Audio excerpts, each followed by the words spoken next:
There are 250,000 police chases in America every year. In this video, we'll be covering some of the most shocking and insane car chases caught on camera in 2023. Watch on to see a Bonnie and Clyde style police getaway, a triple Grand Theft Auto, and raw real-world footage of criminal drivers cheating death. Viewer discretion is advised. This footage was compiled from police copter videos taken this year and involves multiple scenes of violent vehicle maneuvers.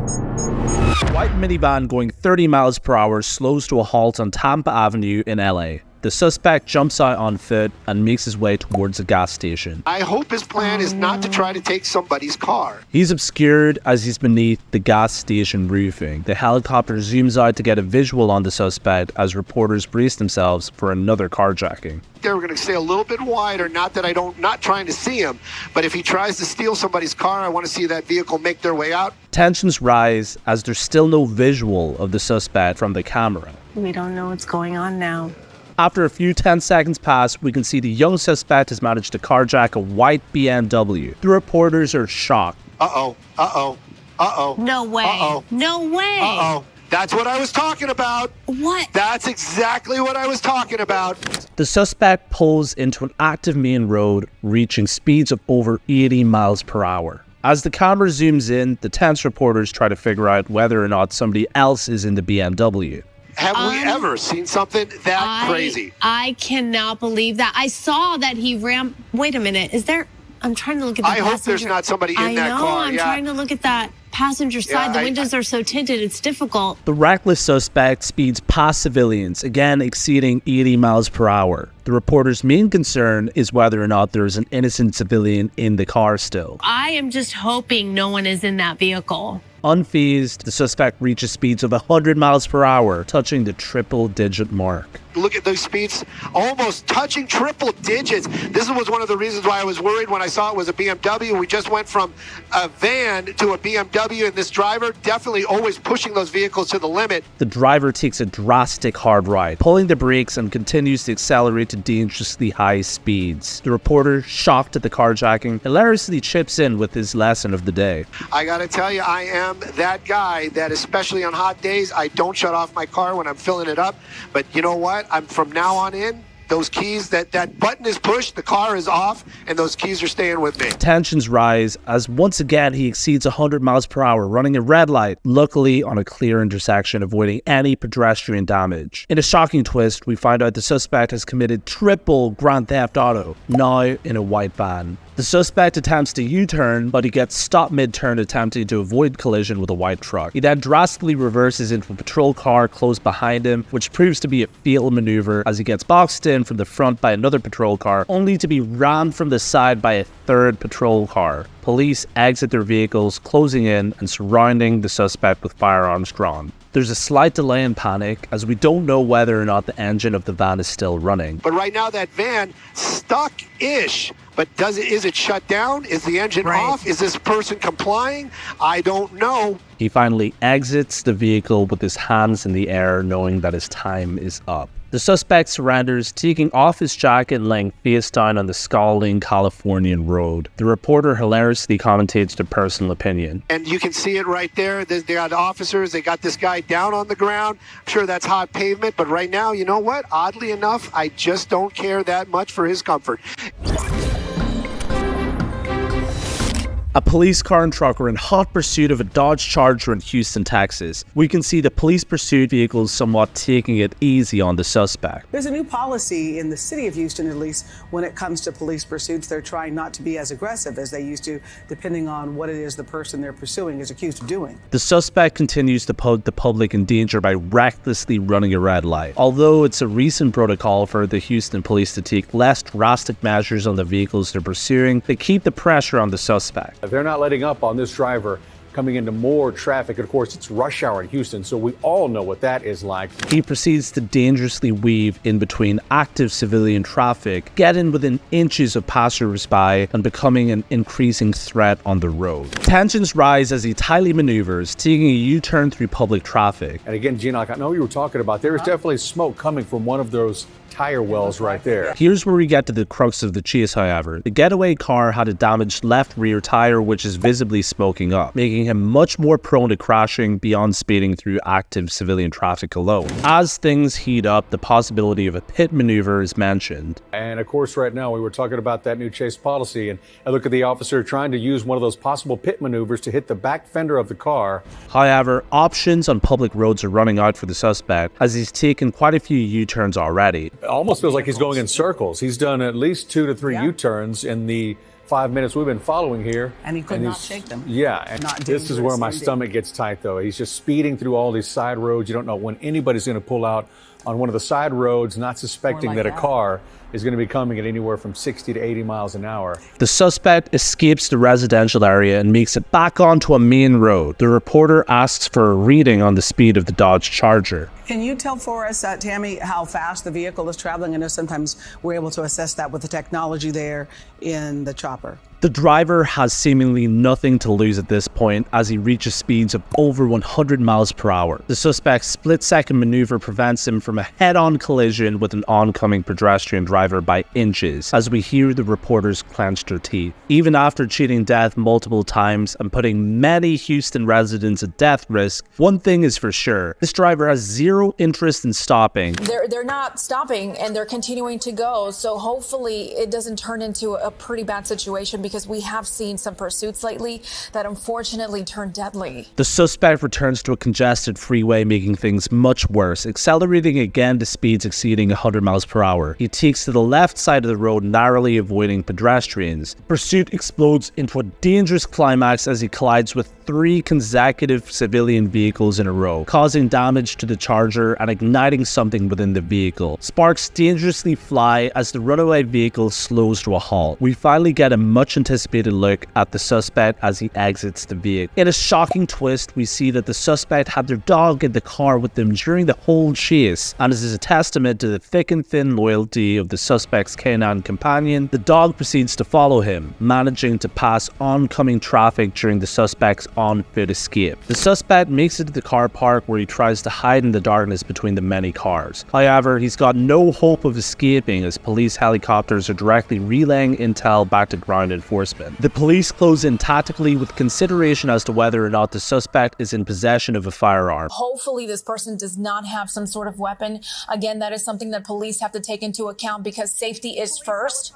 3 or 4 gun-bearing officers close in with flashlights, and the suspect has nowhere to go. The suspect finally surrenders with their hands in the air and their back facing the officers, avoiding the need for any lethal measures. It looks like he's actually given up. This is good, backing up.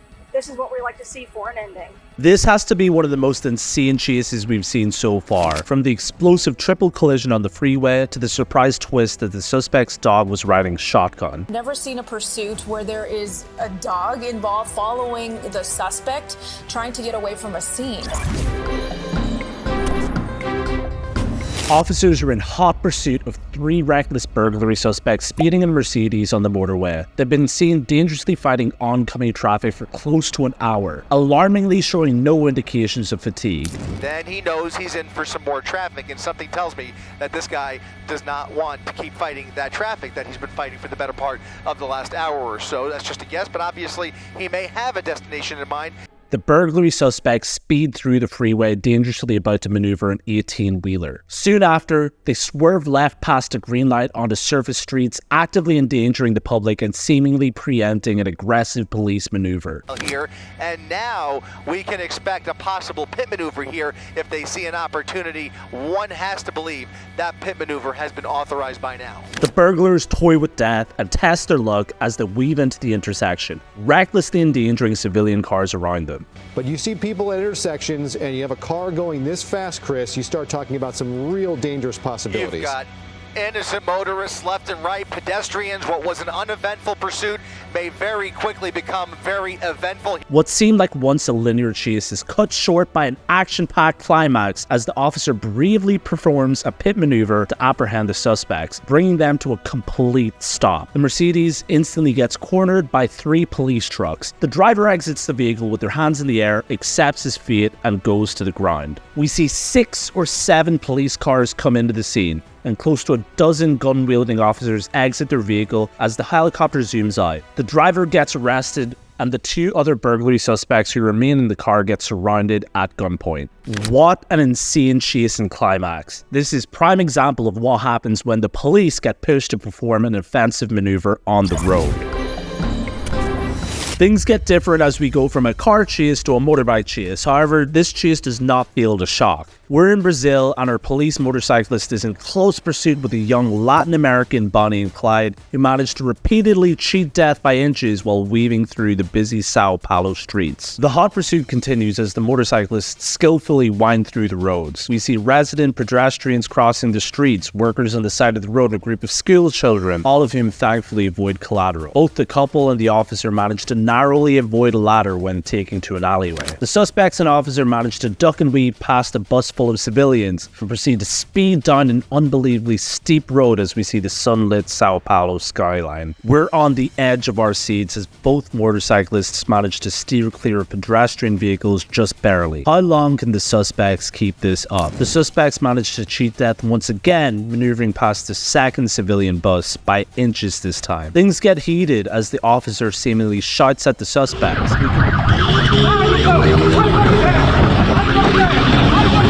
We can only assume he's demanding them to pull over peacefully before any offensive maneuvers need to be taken. We then see them have multiple close calls with other passing by motorcyclists before enduring a speed bump. Suspects take to another steep dip only to weave in the middle of 2 active lanes. Both the suspects and the officer narrowly avoid collision with another merging vehicle. Swiftly running out of options on public roads, the suspects pull into a residential area, seemingly hoping to outmaneuver the policeman on tighter roads. They hit a dead end, daringly taking to narrow, graffiti-ridden Sao Paulo alleyways with the policeman hot on their tail. The couple take a hard ride, fall off their bike, and are finally apprehended.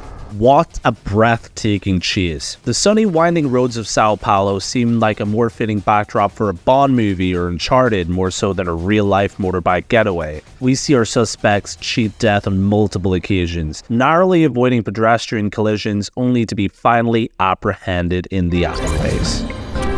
The police are in pursuit of a white van speeding close to 100 miles per hour through the motorway with what seems to be a blown out front right tire. As the camera zooms, we see the getaway vehicle is unbelievably a U-Haul van.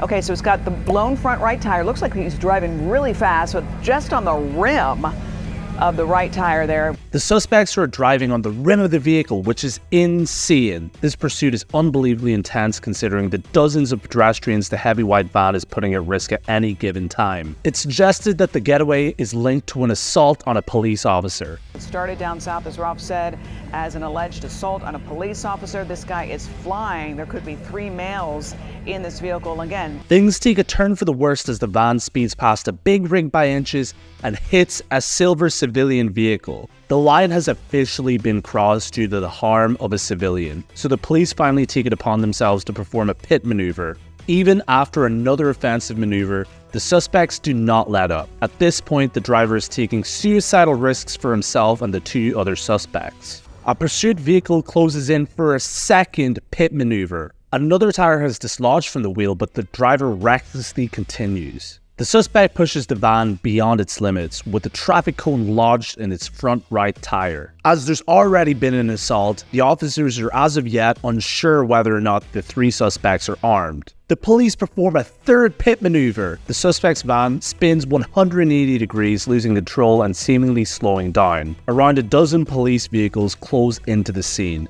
with officers exiting their vehicles with guns drawn. In a shock twist, the driver audaciously tries to reverse to evade the multiple officers. A pursuit vehicle closes into the back of the van, and a police truck rams into the front of the van, tallying a total of 5 offensive maneuvers to bring this getaway U-Haul truck and its 3 suspects to a halt. The suspects exit the vehicle. The one in the passenger seat seems to be a woman with her hands raised, while the driver balances on the outer wall of the overpass with his hands in the air, slowly backing away from the gun pointed at him. We now learn that there are a total of 4 suspects in the vehicle, 2 bursting out of the back of the van. One of them suicidally attempts to jump off of the overpass, which could have caused a shocking and fatal fall. But it's clear this suspect would have rather taken the fall than be taken in. We see him hanging on by a thread as multiple officers hold on to him by his half-on t-shirt. We see the other one has been apprehended. The driver of the getaway vehicle has his hands raised and slowly approaches a ballistic officer who has a shield and pistol. There are now a group of officers huddled around the suspect who's hanging off of the overpass. He attempts to take off his t-shirt to flee. However, the officers manage to pull him back in and tackle him to the ground. This has to be one of the most shocking car chases of this year, and it occurred only in November time. We really can't express enough how insane this pursuit was. Now, this needs a full recap. As if speeding through an overpass with a missing tire and a U-Haul wasn't enough, the suspects fully crossed the line after tightly avoiding a big rig by inches, only to end up impacting a civilian vehicle. Even after being rammed multiple times and having rims fly off the vehicle, nothing could stop these getaway suspects. The U-Haul van endured a total of not just 1 or 2, but 3 pit maneuvers. The suspects insanely attempted to reverse away after that, only to be closed in from the rear by a pursuit vehicle and rammed headfirst by a police truck. But things only escalated after that. A squadron of over a dozen police officers closed in, wielding firearms, as they were unsure as to whether or not the suspects were armed. Even more insane, as one of the suspects attempts to suicidally jump off of the overpass ledge, only to be hanging on by his bare t-shirt and wrestled back onto the road, finally apprehended. Don't know about you, but we are breathless and shocked. Triple carjackings to triple pit maneuvers, all the way to an edge-of-your-seat motorcycle getaway. We've brought to you the most shocking car chases of this year. If you enjoyed this video and love entertaining and informative car content, please do like the video and subscribe to the channel. And as always, do not try this at home.